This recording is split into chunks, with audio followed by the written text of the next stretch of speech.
Folks, sorry about before. I'm having to re-record this video. The sound was absolutely shocking on the last one.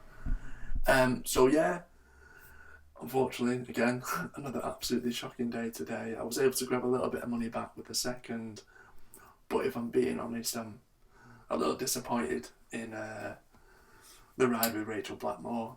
She knew the horse stayed all day. She knew that it was over 3 miles, and she just left it too little, too late. I made a little bit of a jumping error, but in all honesty, I think she could have gotten after the horse a little bit sooner than what she did. But anyway, onwards and upwards. Obviously, we look ahead to tomorrow's racing, which is obviously Wednesday now. And there's four, believe it or not, there's four I like the look of tomorrow. And I'm relatively confident. I mean, as confident as you can, as at least I can be with the absolute shocking run I'm on at the minute. But anyway, obviously with Hereford being abandoned, there's just the two meetings with obviously Leicester and an all-weather meeting from Kempton later on in the evening. Both of them are light selections in. There's two at Leicester and two at Kempton, and both consecutively fall in the last two races at each meeting. So I'll try and do them in time order. Of which the first one comes at Leicester. It's in the 3:45, and it is a horse that's a 10-year-old, and it's Aintree My Dream. Now it's ridden by Paddy Brennan tomorrow, and he's got a decent chance. He's got a decent each way chance, I must admit. The horse has been campaigned at much better races than this. It was in a Class 2 at Ascot last time out. It comes from the smaller yard of Milton Harris, and he's been able to get his yard to grab a winner recently, so that's a decent positive. The horse is actually, despite the fact that it's 10 now, obviously it's a shadow of its former self to an extent, but he has competed in some top class handicaps. And back down, obviously, to Class 3 company, is £7 lower than its last winning mark. Again, perhaps the horse isn't the form, isn't the horse of old, but certainly retains some ability, is really consistent, and definitely enough to compete at this level.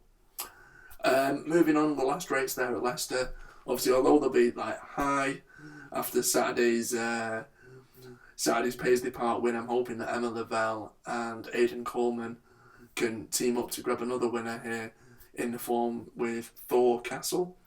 The horse was pretty disappointing this season, if I'm being honest. That was up until its last run at Warwick, in which it was able to grab a third placed finish.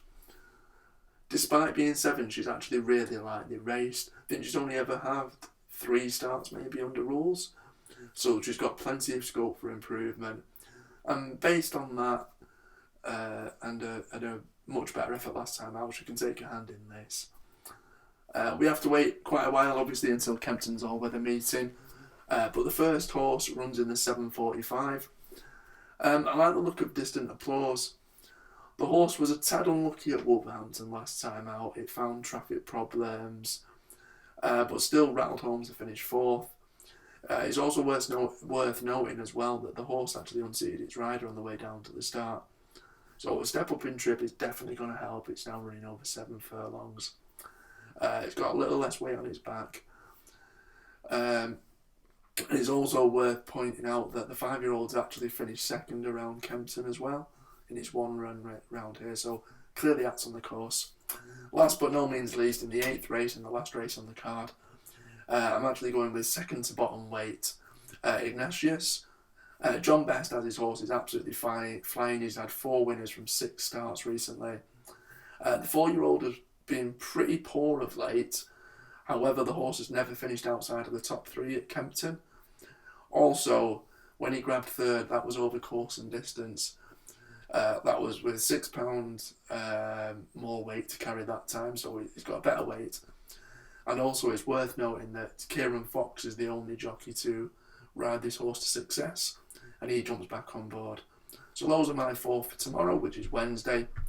Let me run through them with you now. So it's Aintree My Dream, Thor Castle, Distant Applause, and Ignatius. I'd probably go as far as to say Ignatius is probably my bet of the day. Fingers crossed that you can get some value. I think a few of them have been backed already. And hopefully we can actually grab a winner. Thank you very much for watching, and thank you very much for your support.